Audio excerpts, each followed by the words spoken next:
Welcome to Moments in History channel. Ever heard of a group so feared that their very name became a word for political killing? Forget everything you think you know from video games and movies.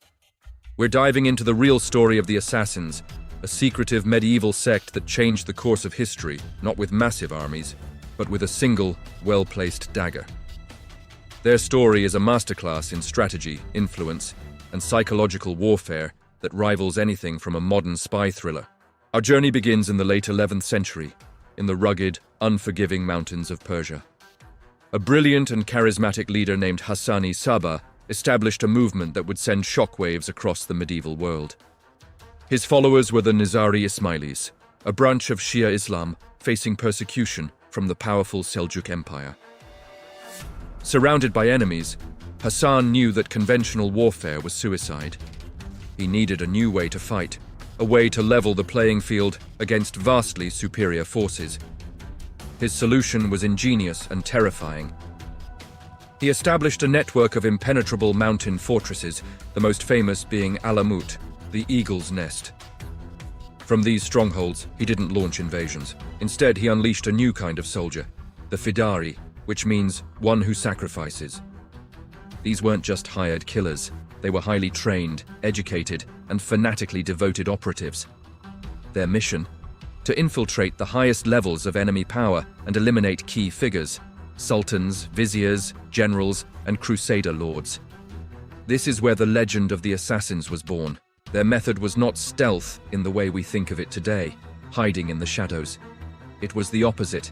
A fida'i would spend months, even years, integrating into an enemy's court. They would become a trusted guard, a servant, or a courtier, patiently waiting for the perfect moment. And when that moment came, they would strike in broad daylight, often in a crowded mosque or a public square, making no attempt to escape. This public display was the whole point. It wasn't just about killing a leader, it was about sending a message of absolute reach and unwavering resolve. The psychological impact was immense. Imagine being a powerful ruler, surrounded by your most loyal guards, yet knowing that any one of them could be an agent sent to kill you. The paranoia was crippling. Rulers started wearing chainmail under their clothes. They were afraid to trust anyone. This fear became the assassin's greatest weapon. Many leaders chose to negotiate or leave the Ismailis alone, rather than risk finding a dagger with their name on it. One of the most famous stories involves the great Sultan Saladin. After threatening the assassins, he woke up one morning to find a poisoned dagger stuck in the ground next to his bed, along with a note. The message was clear. "We could have killed you. We chose not to. Now, leave us be." Saladin, one of the most powerful men in the world, got the message and backed off. That's the kind of influence the assassins wielded. Their activities weren't limited to the Islamic world. The Crusades were raging, and the assassins found themselves caught in the middle of a complex geopolitical chessboard. They were players, not pawns. They allied with and fought against various Crusader factions as it suited their interests.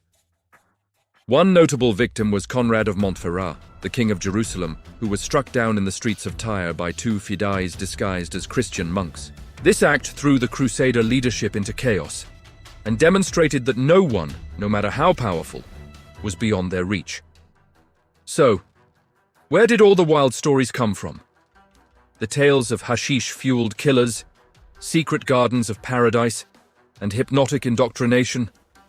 Most of these were propaganda spread by their enemies like Marco Polo, who never even visited Alamut while it was under assassin control. The word assassin itself is believed to derive from hashishin, a derogatory term used by their rivals, meaning hashish users.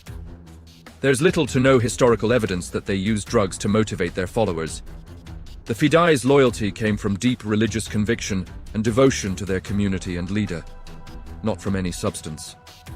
The tales of a secret paradise were likely allegorical teachings, twisted by outsiders into literal stories to demonize the group. The real source of their power was intelligence, discipline, and a deep understanding of psychology.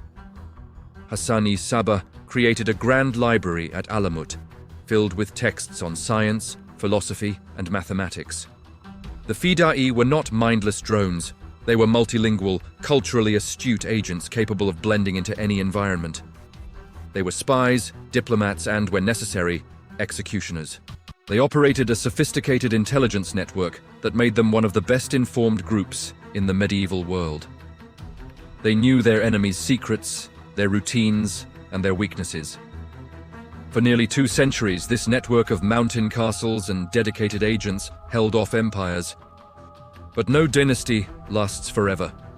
The end came not from a rival caliphate or a crusader army, but from an unstoppable force sweeping across Asia, the Mongols.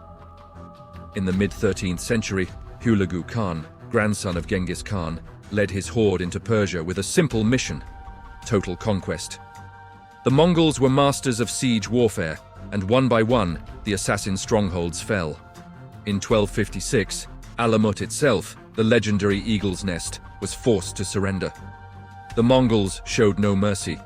They destroyed the fortresses, executed the Nizari leadership, and, most tragically for history, burned the great library of Alamut to the ground.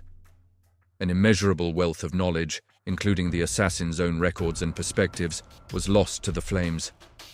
With the destruction of their power base in Persia and later in Syria, the state of the Nizari Ismailis was shattered. The survivors scattered, forced to practice their faith in secret for centuries. But their legacy was already cemented in the minds of Europeans and Middle Easterners alike. The name assassin entered Western languages, forever associated with political murder. But their story is so much more than that. It's a testament to how a small, persecuted community could survive and even thrive against impossible odds. They were pioneers of asymmetrical warfare, using intelligence and targeted strikes to achieve what armies could not. They were scholars and survivors, whose true history was buried under centuries of myth and propaganda. The real assassins were not drug-crazed fanatics, but sophisticated political and religious actors who played the great game of medieval power with deadly skill.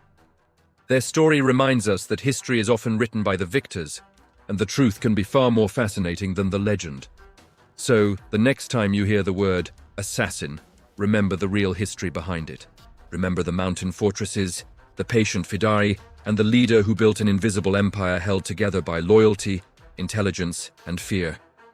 Their castles may be ruins, but the echoes of their influence can still be felt today. Thank you so much for watching. If you found this dive into hidden history as fascinating as I did, make sure to hit that like button and subscribe to Moments in History channel for more stories that you won't find in the typical history books. Let us know in the comments which historical group you'd like us to uncover next. Until then, stay curious.